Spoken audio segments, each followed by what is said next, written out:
성도 여러분 안녕하십니까? 2024년 6월 25일 화요 새벽 말씀 함께 나누겠습니다. 함께 나누실 하나님 말씀은 사도행전 26장 1절에서 18절까지입니다. 본문은 바울이 아그리빠 왕 앞에서 행한 자기 변론 및 복음 전파의 내용입니다. 본문을 통해서 성도가 그리스도의 증인될 때 구원의 역사가 이루어짐에 대해서 묵상하겠습니다. 첫째 묵상할 내용은 성도는 그리스도의 증인된 자라는 것입니다. 본문 1절에 보시면 아그리빠가 바울에게 이르되 너를 위하여 말하기를 내게 허락하노라 하니 이에 바울이 손을 들어 변명하되라고 하였습니다.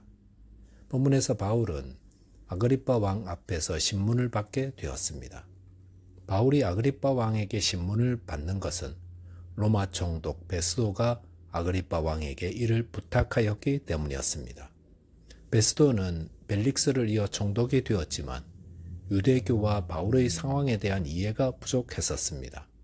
그는 바울을 신문하여 가이사 황제에게 보내야 하는데 그의 죄목을 무엇라 적어야 하는지 확신할 수 없었던 것입니다.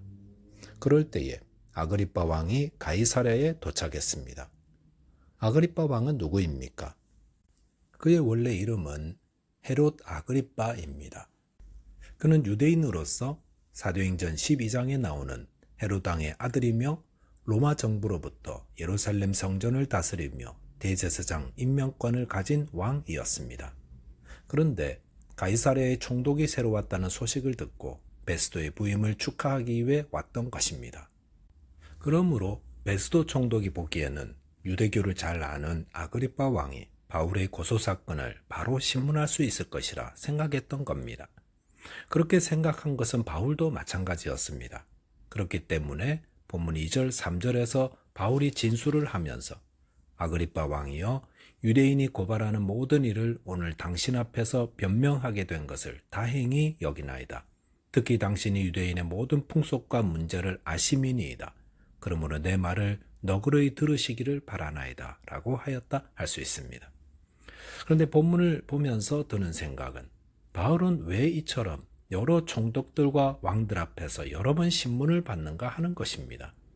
아시는 것처럼 바울은 예루살렘에 도착한 이후 지금까지 5번에 걸쳐 자기 변론을 하였습니다. 첫째는 소동이 일어났을 때 천부장의 허락을 받아 예루살렘 유대인들 앞에서 행한 변론이었고, 둘째는 공회 앞에서 변론했습니다. 그리고 셋째는 벨릭스 총독 앞에서, 넷째는 베스도 총독 앞에서, 그리고 다섯째는 오늘 본문의 아그리빠 왕 앞에서였습니다. 그런데 바울이 5번의 재판을 받으면서 무엇을 했습니까?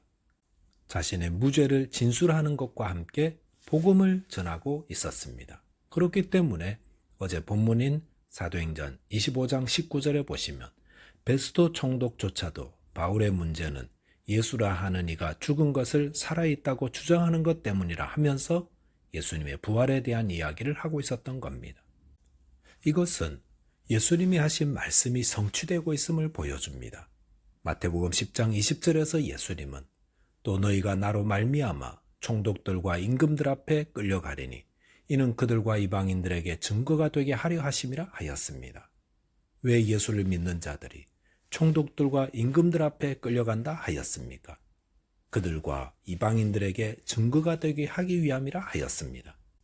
즉 예수님이 하나님의 아들이시며 우리를 죄에서 구원하기 위해 이 땅에 오셔서 십자가에서 죽으시고 3일 만에 부활하셔서 그를 믿는 모든 자의 구원자가 되셨다는 이 복음을 전하게 하려고 그 총독들과 임금들 앞에 끌려가게 한다는 것이었습니다.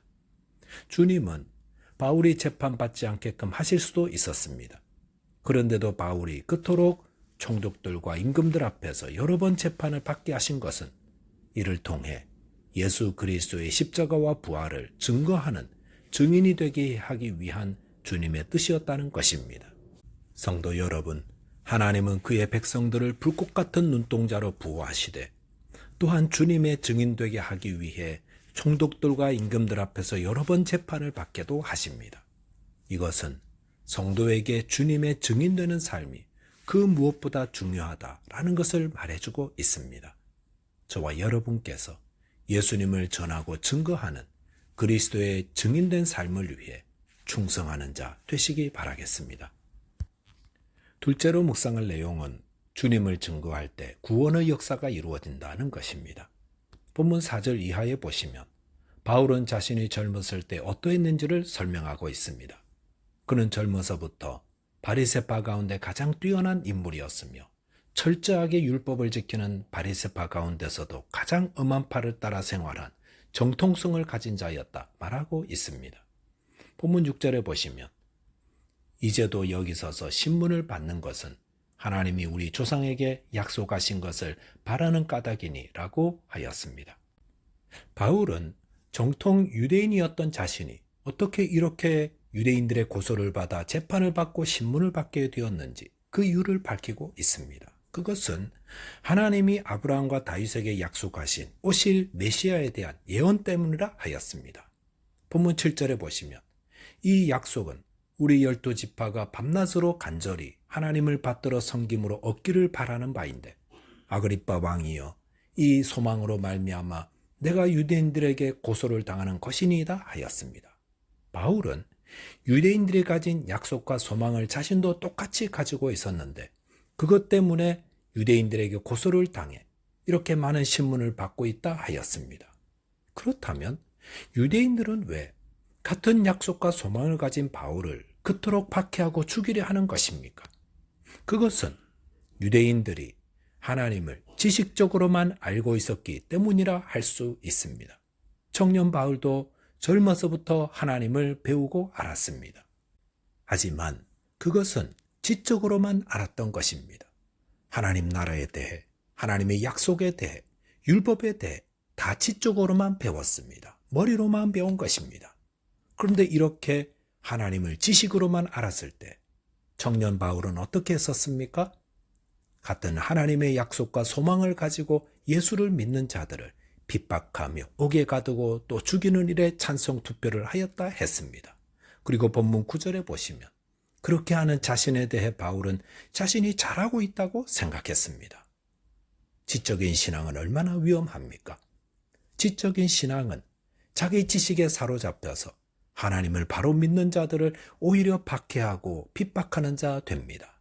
자, 그렇다면 어떻게 이런 지적인 신앙에서 벗어나 바른 신앙으로 하나님을 섬길 수 있습니까? 본문 13절에 보시면 바울이 다메섹으로 가고 있을 때에 종호가 되어 하늘로부터 해보다 더 밝은 빛이 바울과 그 동행들을 둘러 비추었다 하였습니다.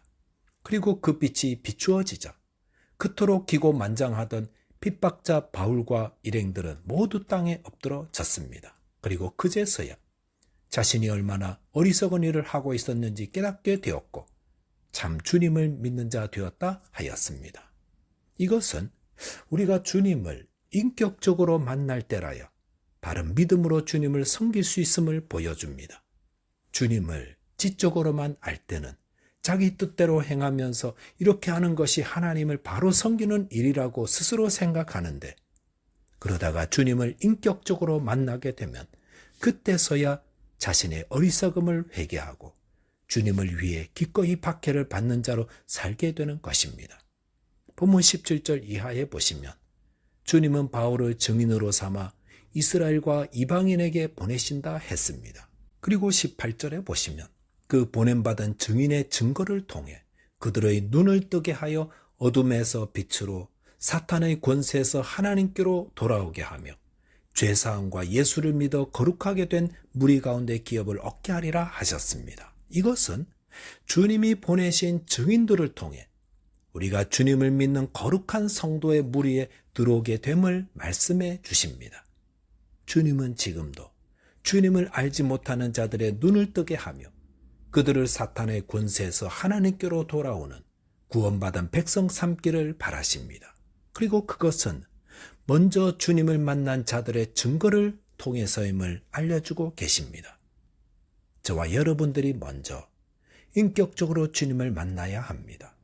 그리고 아직도 주님을 알지 못하는 자들에게 주님을 증거하심으로 그들을 구원으로 인도하는 별과 같이 빛나는 주의 증인들 되시기를 주님의 이름으로 축원드리겠습니다. 기도하시겠습니다. 하나님 아버지, 저희를 주의 증인 삼아 주심을 감사합니다.